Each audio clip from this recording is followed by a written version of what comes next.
Christmas Eve was supposed to feel magical, glowing lights, warm cocoa, carols drifting through the house. Instead, mine felt like a courtroom. My parents sat across from me at the dining table, faces blank in that way that told me their verdict had already been decided. "We're suspending your schooling," my mother announced, her tone smooth as polished marble. "Until you apologize to your sister. Their golden girl. Their sun, moon, and rising sign." I stared at them for a long moment and felt something inside me, just click. Not break. Not crumble. Just click. Like a switch flipping. A door closing. "All right," I said. Just one word. Calm. Steady. Almost gentle. They mistook that quiet for compliance. It wasn't. By sunrise, my room looked like a moving company had swept through in the night.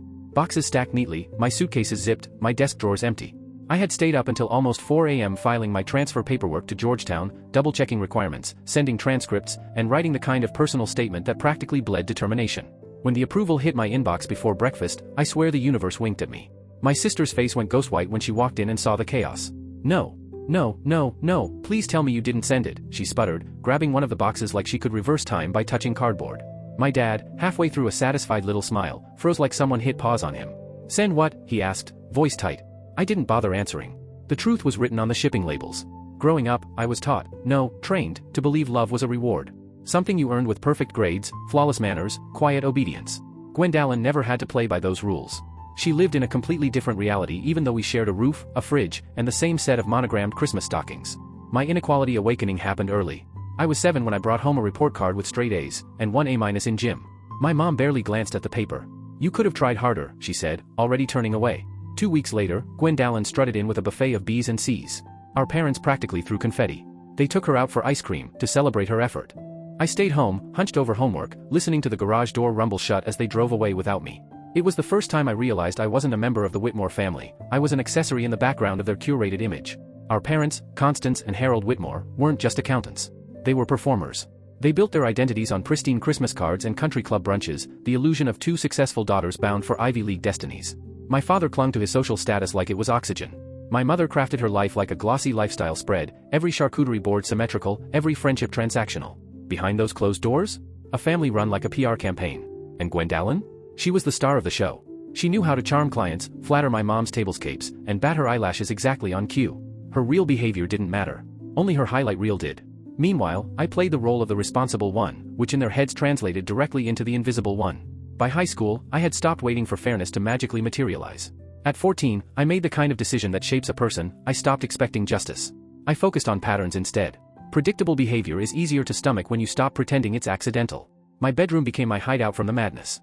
I filled it with maps of places I dreamed of escaping to, stacks of books about impossible odds and the people who overcame them. Every club I joined, every extra credit assignment I completed, every test I crushed was part of a bigger plan, my escape route. Gwendalyn partied her way through high school.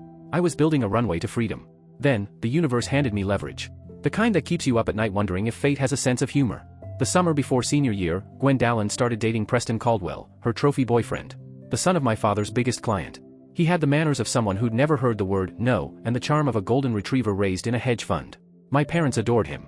My mom would break out the good silverware. My dad would pour scotch he usually guarded like a family heirloom. They looked at Preston the way people look at scratch-off tickets that might actually be winners. The idea of Gwendalyn marrying into the Caldwell family practically made them levitate. But here's the thing. Behind closed doors, she couldn't stand him. She mocked his clothes, rolled her eyes at his texts, and made fun of his voice when he talked about sailing, which was every conversation. And then she'd just ditch him. Constantly. But that wasn't the real shock. The real shock came when I borrowed her laptop one afternoon because mine died mid-essay. The screen opened to a spreadsheet. At first, I thought it was for class. By row 3, my stomach had dropped straight through the floor. It was a log. An itemized list. A financial crime diary. She had been milking Preston for money, nearly $40,000 over 8 months. Each entry included the dollar amount, the lies she told, and the emotional manipulation tactics she used. Told him my car needed repairs. Cried. Mentioned feeling like a burden. $3,500. Pitched an investment opportunity. Used business lingo from dad. $8,000. There were folders of screenshots, bank transfers, text chains, her own notes analyzing which techniques worked best on him. She had turned fraud into a science. I sat there in her room for almost an hour, scrolling through months of calculated exploitation. Listening to my own heartbeat pound in my ears. Feeling my perception of my sister, already cracked, completely shatter. My first instinct was justice. I wanted to run downstairs and shove the evidence in my parents' hands. That fantasy lasted, maybe 30 seconds. Because I knew exactly how it would go. 18 years of evidence told me their reflex would be to defend Gwendalyn, blame me, and somehow turn a felony into a misunderstanding. So instead, I took screenshots, uploaded them to a secure cloud folder, organized everything into neat little categories: financial fraud, infidelity, deception. And when new evidence surfaced, I added it. When she left her phone unlocked, I collected more screenshots. When she bragged on late-night calls she assumed I couldn't hear, I took notes. Every recording, every file, every message, saved. I told myself I was preparing for the worst. A contingency plan. Insurance. But maybe another part of me was craving confirmation, proof that I wasn't crazy, proof that the favoritism wasn't imaginary, proof that the rules really were different for her. And deep down, I knew this archive would matter one day. I just had no idea how soon that day would come. And I'll be honest, there was a small, shadowy corner of me that wasn't noble at all. A part of me that had grown sharp from years of being overlooked. A part that wanted ammunition. Not because I craved revenge, but because I finally understood why people keep fire extinguishers in their homes. Not for decoration, but because someday they might need them. Senior year rolled on in that predictable, suffocating rhythm my household always fell into: college applications, holiday catalogs scattered across the dining table, and family dinners where my achievements earned polite nods while my sister's latest crisis became the evening's entertainment. By then, Gwendalyn had technically graduated and was attending community college, though her attendance seemed strictly limited to brunch hours and mall parking lots. Preston's wallet provided the rest. Watching her breeze through life while I clawed my way toward independence felt like watching someone win a marathon they never trained for. School, strangely, gave me hope. Mrs. Patterson, my college counselor, became something like a lighthouse during that year. She wasn't dazzled by my sister's theatrics. She didn't flinch at my parents' carefully curated expectations. She looked at me and saw something I didn't realize was visible: exhaustion. Perseverance. Maybe even potential. You need to aim higher, she told me once, sliding a list of universities across her desk. Your record is exceptional. Don't let proximity to dysfunction shrink your dreams. I remember staring at those logos: Georgetown, Cornell, Northwestern, and feeling like someone had cracked open a window in a room I didn't realize was airless. The acceptance letters flooded in like permission slips to a life I'd barely dared imagine. 10 out of 12 schools said yes. But Georgetown felt like stepping into sunlight. Their envelope was thick, official, heavy in a way that made my palms sweat. I opened it in my room, sitting cross-legged on my bed, rereading the words until the letters blurred. And when the reality hit me, it didn't feel like triumph. It felt like oxygen, like finally, something in my life belonged to me. I chose Georgetown as my top choice.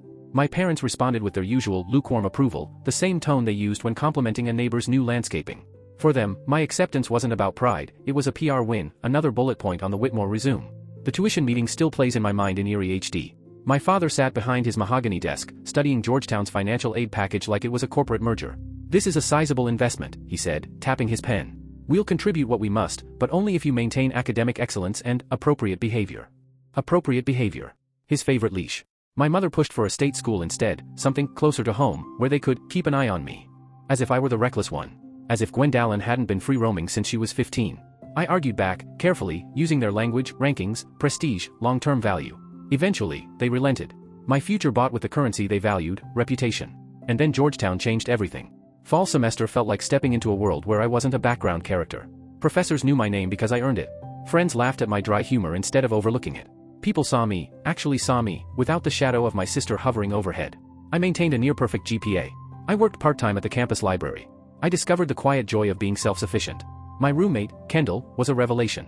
She came from a family that actually liked each other, game nights, shared jokes, a mother who hugged her just because. Listening to her talk about her childhood felt like hearing fairy tales. In return, I offered her my heavily edited version of my family history, the PG-13 cut of the dysfunction. Eventually, she called it what it was. "That's not normal," she said one night, watching me tense at yet another call from my sister. "You know that, right?" Nobody had ever said it so plainly. The library job taught me something too: financial independence. Wesley, my grad student supervisor, explained credit, savings, emergency funds, things my accountant father never bothered teaching because in his world, someone else always held the purse strings. Those lessons would matter more than I knew. Thanksgiving break dragged me back into the storm. I came home to find the house practically vibrating with excitement. Gwendalyn had gotten engaged to Preston, the human gold mine, and my mother had already launched into full wedding producer mode. The ring? Enormous. Comically enormous. It sparkled like it was auditioning for a Broadway role. My sister flashed it at every conceivable angle, her smile so wide it bordered on carnivorous. Preston hovered proudly at her side, soaking up praise for a proposal built entirely on lies he didn't know existed. For 3 exhausting days, conversation revolved exclusively around cake tastings, florists, venues, and seating charts designed for maximum networking utility. My father treated the guest list like a business strategy document. Nobody asked how my semester was going. Nobody asked if I was happy. They barely asked if I wanted mashed potatoes. On the 3rd night, as we sat around the holiday table, Gwendalyn clasped my hands dramatically. "I want you to be my maid of honor," she announced, voice thick with performative affection. My parents looked at her like she had just given the Gettysburg Address. I agreed, because saying no would have created a nuclear-level family disaster I didn't have the stamina for. But the truth came out soon enough. The maid of honor role wasn't about sisterhood. It was about coverage. Over the next few weeks, my phone became a hotline for her schemes. Tell mom I was with you yesterday. If Preston asks, I was at grandma's. Learn these investment details in case his father brings it up. Explain these credit card charges if anyone asks. She wasn't planning a wedding. She was spinning plates, dozens of them, and expected me to keep the entire act from crashing. The calls came at midnight, at dawn, during lectures, between library shifts. They ate holes in my concentration, my appetite, my rest. Kendall noticed first. You're disappearing, she said one night, sitting on her bed while I stared at my buzzing phone. What's actually going on? So I told her. Everything. The favoritism, the fraud, the manipulations, the demands. All of it. Saying it aloud felt like opening a sealed vault, like all the pressure inside finally hissed out into the air. I continued playing along for appearances, but I also kept documenting. Every call, every message, every lie she asked me to repeat went straight into my cloud folder. My sister's voice begging me to fabricate alibis. Her instructions for manipulating Preston's family. Screenshots. Recordings. Notes. The evidence grew. My patience thinned. Kendall became my strategist. We talked through scenarios at 2 a.m. She researched housing policies, tuition appeals, emergency loans, options I had never imagined needing. Her calm, stable upbringing gave her knowledge I desperately lacked. And then she found it. A hidden page on Georgetown's website, the alternative program, reduced tuition, flexible schedules, designed for students facing sudden financial instability. An escape hatch. A parachute. Insurance. I applied quietly. I told no one. And when the acceptance arrived in early December, I added it to my private archive, one more secret waiting for the day everything might burn. Christmas Eve showed up wearing its usual costume, all glitter, warmth, and carefully staged joy. My mother excelled at that kind of thing. The house smelled like cinnamon, pine needles, and whatever scented candles she'd purchased specifically for ambience. Every flat surface glowed with fairy lights. The kitchen counters were covered with appetizers arranged so artfully they looked stolen from a magazine shoot. And me? I had been home for exactly 3 days, and each hour felt like a slow drip of acid on my sanity. The annual Christmas Eve party was the crown jewel of my parents' social calendar. A performance. A spectacle. A meticulously choreographed display of the life they wanted everyone to believe we lived year-round. Guests arrived in sleek cars, wearing clothes that practically whispered their price tags.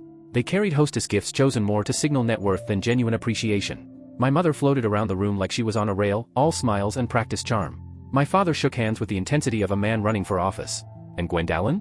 She was the star attraction, holding court with her engagement ring lifted just so, ensuring it caught the light and everyone's attention. I parked myself at the bar, sipping sparkling cider and pretending to enjoy conversations with relatives whose names I had to mentally Google each time they approached. My cousin Theodore, Aunt Karen's son, found me there. He blinked, surprised. You seem different, he said, tilting his head. More confident. Like you're finally comfortable in your skin. For a moment, something inside me softened. Proof that my growth wasn't just internal, someone outside the madness could actually see me. Then Preston's family arrived. Late, of course. Dramatically, inevitably late. And with the kind of entrance that made the whole room shift its attention. His mother, Judith, wore pearls the size of grapes and a necklace that probably cost more than my entire semester's tuition. His father, Graham, radiated that quiet, smug confidence of someone who had never once worried about money or consequences. They moved through the room like royalty greeting their subjects. Preston slid straight to Gwendolyn, placing an arm around her possessively, like he was unveiling a prized sculpture. That's when trouble found me. It started with Judith, elegant, poised, sharp-eyed Judith, approaching me near the punch bowl. I was hoping to speak with you, she said, her voice smooth as glass. Just a few questions about dear Gwendolyn. Her tone was polite. Her expression was not. Her eyes were the eyes of someone who had spent decades dissecting financial lies for a living. She asked about the investment opportunity Gwendolyn had pitched to their family. About odd charges on shared credit accounts. About inconsistencies in her stories. About behavior that didn't quite match the picture Preston had painted. Before I retired, she said lightly, stirring her drink, I worked in forensic accounting. Every muscle in my body went rigid. She didn't need me to tell her anything. She already knew. She was simply testing whether I would confirm it. I stood there, pulse thundering in my ears, weighing my options with the precision of someone defusing a live bomb. I could deflect, but she would see through it. I could lie, but under her gaze, it felt like standing naked in a spotlight. I could tell the truth, and watch the entire facade of my family implode. Every instinct I had developed over 18 years screamed at me to protect the image, protect the narrative, protect the golden child. But something inside me erupted. Maybe it was exhaustion. Maybe it was the months of being forced to cover for my sister's manipulations. Maybe it was resentment, old, layered, fossilized. Maybe it was the simple, intoxicating taste of honesty. Whatever it was, I broke protocol. Your instincts are correct, I told her softly. I didn't elaborate. I didn't hand her evidence. I didn't name crimes. I just confirmed what she already suspected. Then I walked away, heart hammering, breath shaking, adrenaline roaring through me like wildfire. The explosion was immediate. Judith pulled Preston aside. Preston stormed toward Gwendolyn. Gwendalyn burst into sobs so dramatic they belonged on a soundstage. And, right on cue, she pointed at me. Within an hour, the party was a graveyard. Guests fled with the urgency of people escaping a crime scene. The air felt heavy with embarrassment, tension, and the scent of pine-scented candles burning just a little too bright. I ended up in my father's study, facing judgment. My mother's face was blotchy red. Nothing mortifies her more than public embarrassment. My father stood behind his desk like a CEO about to terminate an employee. Gwendalyn reclined in the leather armchair reserved for VIP clients, dabbing at imaginary tears. The accusations came like machine gun fire. I was jealous. I was bitter. I wanted to destroy my sister's happiness. I had sabotaged a vital business relationship. I had humiliated the family. I was selfish, resentful, malicious. Every time I tried to explain, about the lies, the money, the evidence, my words hit an invisible wall of denial and slid to the floor. Gwendalyn cried harder. My mother gasped. My father grew colder. By midnight, the verdict dropped like a blade. My tuition payments were suspended. Effective immediately. Unless I apologized, publicly, thoroughly, and humiliatingly, to Gwendalyn, to Preston, and to both families. Plus, I had to write apology letters to every guest who witnessed my behavior. Only then would they consider funding my education again. They meant it to break me. They expected me to crumble. My father's eyes gleamed with the confidence of someone who believed he'd finally cornered a rebellious child. Even my mother wavered, glancing nervously at him as if wondering whether he'd gone too far. And Gwendalyn? She looked at me with smug triumph. She thought she'd won. But they had no idea who they were trying to control anymore. I delivered my answer in a single, quiet word. All right? Then I walked out. Behind me, I heard my mother whisper, Harold, was that too harsh? Maybe we should. She'll come around by morning, my father said confidently. She has no other choice. He truly believed that. He believed that because for 18 years, I had no other choice. But things had changed. What my father didn't know was that I'd been preparing for this moment ever since I stumbled across my sister's secrets. Not plotting, exactly, but steadily building a parachute they couldn't rip from my hands. An independent savings account at a bank they couldn't access. Months of financial planning with Kendall. A spreadsheet of every scenario we could imagine. A hidden acceptance into Georgetown's alternative program, cheaper, flexible, fully accredited. A quiet deposit I'd already made. All the pieces were ready. So that night, while the house slept under its blanket of artificial holiday cheer, I sat on my bed and clicked, confirm enrollment. Then I began to pack. I moved with the calm efficiency of someone rehearsing an escape they never admitted to planning. Clothes folded. Books boxed.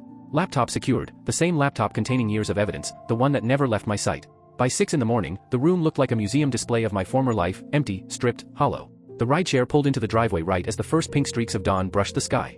I carried my bags downstairs. No one stirred. No one stopped me. I stepped outside into the cold, crisp air, climbed into the car, and watched the Whitmore house shrink in the rearview mirror as the driver pulled away. For the first time in 18 years, I was leaving not as a daughter, but as my own person.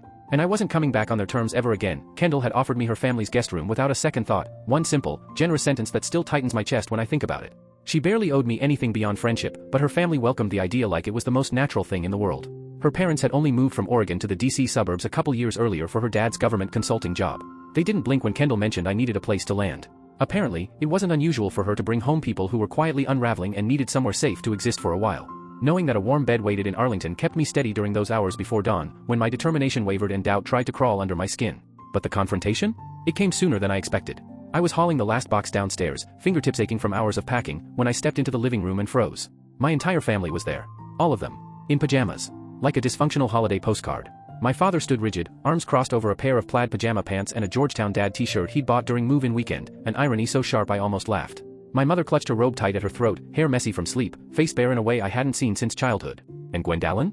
She was already on the couch, tissue in hand, manufacturing tears that hadn't even been requested yet. It would have been comical, if it wasn't happening to me. My mother spoke first, her voice trembling with forced restraint, the kind of tone people use when they're trying to hold back hysteria. What do you think you're doing? Where exactly do you plan to go? Have you completely lost your mind? I set the box down gently and straightened. I'm leaving, I said, my voice impossibly calm. My transfer was approved. My first semester is already paid for. I have a place to stay until student housing opens. Everything's arranged. I'll be gone within the hour.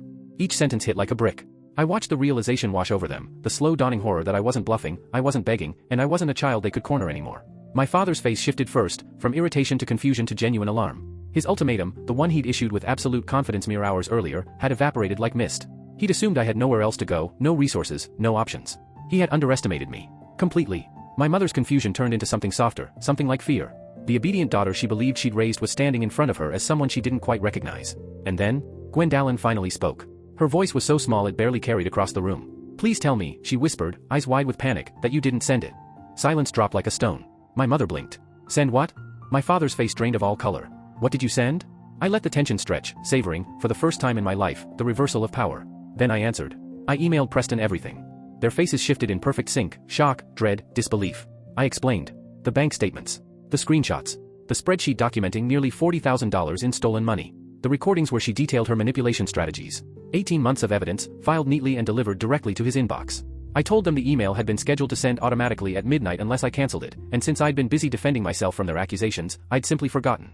That part wasn't strictly true. At 2 in the morning, while organizing my transfer documents, I had clicked send with absolute clarity. But the scheduled send story had better dramatic flavor. My mother made a strangled sound. My father lunged for his phone, dialing frantically. Gwendalyn stared at me like she didn't recognize her own sister, some mix of shock, betrayal, rage, and the faintest flicker of respect that she'd never admit to. My father's call connected. Graham Caldwell's voice came through, clipped, icy, lethal. The engagement was over. Their attorneys would pursue repayment. The business relationship was under immediate review. The click of the call ending echoed through the room like a gunshot. My father swayed, actually swayed, as the implications hit him. Losing the Caldwell account would gut his firm. Years of networking, schmoozing, strategic handshakes, gone. Because of his golden child. Because he protected the wrong daughter. I picked up my final box and moved toward the door. My ride was 2 minutes away. The train left in 45. My life was waiting for me in DC. Then my father spoke, his voice cracking. Stop, please. We need to talk. Do you understand the consequences of what you've done? For the first time in 18 years, he sounded afraid. I turned back. Yes, I said. I understand consequences perfectly. I explained, clearly, calmly. Gwendalyn stole $40,000. She used me to maintain her lies. When I told the truth, I was punished and threatened with losing my education. The consequences weren't mine, they were hers. I had simply stopped shielding her from them. My ride pulled up. I walked outside, loaded my boxes into the trunk, and slid into the back seat. Through the window, I saw them, my family, standing barefoot on the porch in their pajamas, staring as the threads of their perfectly curated reality unraveled in slow motion. The weeks that followed came to me in fragments, whispered updates, forwarded screenshots, texts from relatives who lived for drama. Preston ended the engagement immediately. His family demanded full repayment. Their lawyers moved fast. My father's firm lost the Caldwell account, 30% of their revenue gone overnight. Rumors spread about layoffs. Technically, none of that was my fault. But I couldn't pretend I didn't feel the justice in it. Gwendalyn moved back home, disgraced. Her social circle shrank. Friends backed away as details leaked into the gossip mill. My cousin Theodore became my unofficial reporter, texting updates with a kind of fascinated satisfaction. Apparently, he'd been watching these dynamics for years from the sidelines. My parents tried to spin the situation as a misunderstanding, but the Caldwell attorneys shut that down swiftly. Even some of my sister's former friends reached out to me, quietly admitting they'd suspected her manipulation all along. Their messages felt strangely bittersweet, vindicating, but also sad in a way I couldn't quite name. January brought attempts at contact from my parents. Calls, emails, a letter. I ignored them all. I wasn't going to apologize for telling the truth, or for finally choosing myself. By February, my life had rebuilt itself. Classes, work, friends who cared without conditions. Long nights in Kendall's guest room studying, drinking cheap coffee, and learning what peace felt like. The modified Georgetown program fit me better than the traditional track. I worked more hours, paid my own bills, built something stable without someone's approval dangling overhead. Financial independence tasted like ramen and $2 coffee, but also like freedom, and dignity, and the first breath of a life that actually belonged to me. Kendall's family took me in for 3 weeks before campus housing reopened, 3 warm, unexpected, deeply healing weeks that felt like stepping into a different universe. They treated me with a kind of gentle normalcy that almost hurt to receive at first, like touching your hand to something warm after years of cold. Her mom cooked breakfasts that could feed a small army, pancakes, eggs, fruit bowls, and she asked me real questions about my classes, my favorite books, my plans, my interests. Not questions meant to assess me, or compare me, or measure me against someone else, just human curiosity. Her dad sat with me at the kitchen table one night and gave me financial advice without the hidden ledgers and mental calculus my father always used. No ulterior motives. No negotiations. Just kindness. Watching the 3 of them move around each other, bickering lightly, laughing, sharing chores, talking about their days, felt like being shown a blueprint of a world I didn't know existed. Healthy family dynamics. Genuine affection. Respect that wasn't conditional or performative. I kept mental notes the whole time. I didn't know when I'd use them, but I knew they mattered. Returning to campus in January felt like coming home in a way my childhood house never had.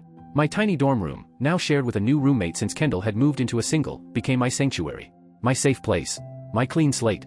The first night back, I closed the door behind me, sat on the edge of my bed, and cried. For almost an hour. Not the ugly, spiraling kind of crying. More like a quiet release. A letting go. A soft grieving for the family I had wanted but never had, and a slow acceptance of the one I ended up with. It was the first time I allowed myself to feel the full weight of everything I'd lived through, and the full relief of being free. Then something unexpected happened. My Aunt Karen, my father's sister, who had always hovered at the outer edge of our family's dysfunction, called me in early March. She'd heard the story through the grapevine, through multiple perspectives, through whatever channels relatives use when they smell scandal. She told me she was proud of me. That she admired my strength. That leaving was the bravest thing I'd ever done. And then she offered something concrete. She volunteered to co-sign a student loan, no strings attached, so I wouldn't have to worry about tuition or my parents' whims again. I nearly cried again that day. I accepted without hesitation. Spring semester ended with honors. Summer arrived with opportunity. I landed an internship at a small consulting firm, nothing flashy, but full of smart people who actually valued effort. For the first time, praise felt real. Earned. Not begrudging or transactional. I used the paycheck to rent a tiny studio apartment, the kind with creaky floors, terrible insulation, and at least 3 locks on the door, but it was mine. I could walk to work. I didn't know anyone anything to exist there. Freedom hung in the air like something tangible. My supervisor, Patricia, noticed how seriously I took the job. She saw something familiar in me, an echo of the grit she'd built her own career on after clawing her way out of a difficult family herself. She became more than a mentor. She became a guide. She taught me how to stand up for myself in meetings, how to negotiate, how to build a reputation based on competence rather than connections. She also taught me the quieter lessons, how to stop apologizing for taking up space, how to say no without guilt, how to choose myself without flinching. By the end of summer, she offered me a part-time role for the school year. It covered most of my living expenses, and the rest I managed with loans and sheer determination. My studio apartment, despite being laughably small, felt like a badge of honor. I decorated it with thrifted furniture and resilient plants that somehow lived despite my erratic watering habits. Kendall visited one weekend, declared it adorably tiny, and helped me assemble a bookshelf that had nearly defeated me. Every rent payment I made with money I earned felt like a celebration. The first anniversary of my Christmas Eve departure came quietly.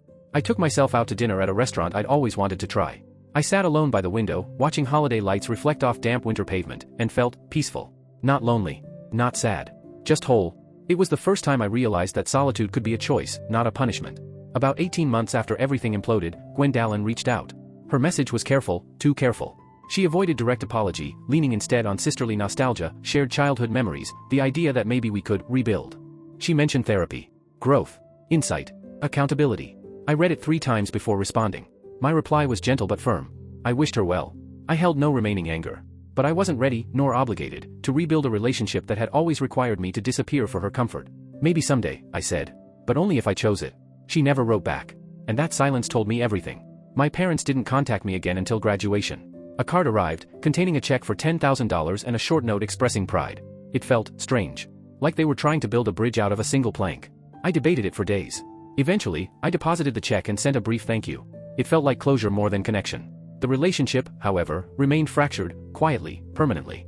Not hostile, just thin, fragile, surface level. Sometimes estrangement isn't loud. Sometimes it's just an absence that becomes normal. Life kept going. My career grew. My friendships deepened. I fell in love with someone who didn't flinch at my past and didn't expect me to apologize for surviving it. And occasionally, usually in the quiet moments, I wondered what would have happened if I'd apologized that Christmas Eve. If I'd bowed my head, swallowed the truth, and let the family script roll on. Would life have been easier? Perhaps financially. Perhaps socially. But emotionally? Spiritually? Long-term? No. Absolutely not. I can't imagine being that version of myself anymore. The girl who stood in her father's study and simply said, "All right," knowing exactly what she was about to lose, that girl became the woman I am now. She saved me when no one else would. My family taught me many lessons. That love can be conditional. That truth can be punished. That golden children shine only because someone else is forced into the dark. But here's what they never understood. Shadow is a perfect place to observe. A perfect place to plan. And a perfect place to grow stronger than anyone expects. The last time I saw Gwendalyn was at our grandmother's funeral 3 years ago. We stood on opposite sides of the grave. Relatives lingered like spectators at a championship match, each one having chosen a side in the Whitmore family fracture. My parents nodded stiffly from afar, but didn't approach. My sister looked smaller. Not physically, just diminished. Like the pedestal she'd stood on her whole life had finally crumbled beneath her. After the service, she touched my arm. "Just 5 minutes," she whispered. We stepped aside. She told me losing Preston had been the best thing that ever happened to her. She talked about therapy, accountability, rebuilding. She had a real job now. A modest apartment. A rescue dog named Penny. Her life wasn't glamorous, but it was hers. I listened. And I meant it when I told her I was glad she'd found stability. Forgiveness, I told her, is complicated. I didn't wish her harm, but I wasn't prepared to pretend the past hadn't happened. If we ever built something new, it would have to be slow, equal, authentic. She nodded. But disappointment flickered in her eyes. We exchanged numbers. We rarely used them. As for my parents, we exist in polite estrangement. Birthday cards. Holiday gifts by mail. 2 short phone calls in 5 years that skimmed the surface without touching anything real. Some relationships never heal. Some aren't meant to. And I made peace with that long ago. That Christmas Eve confrontation taught me something fundamental. Love that demands silence is not love. Truth that must be apologized for is not truth. And loyalty that only flows one way is not loyalty at all. Some stories end with reconciliation. Mine doesn't. Mine ends with freedom. With choosing myself. With building a life on foundations that don't collapse under pressure. I'm 31 now. I have a career I earned, a partner who sees me clearly, and friendships made of real substance. My life isn't perfect. But it's mine. And the ultimatum my parents tried to use to break me all those years ago? It turned out to be the greatest gift they ever gave me. They meant to chain me. Instead, they set me free.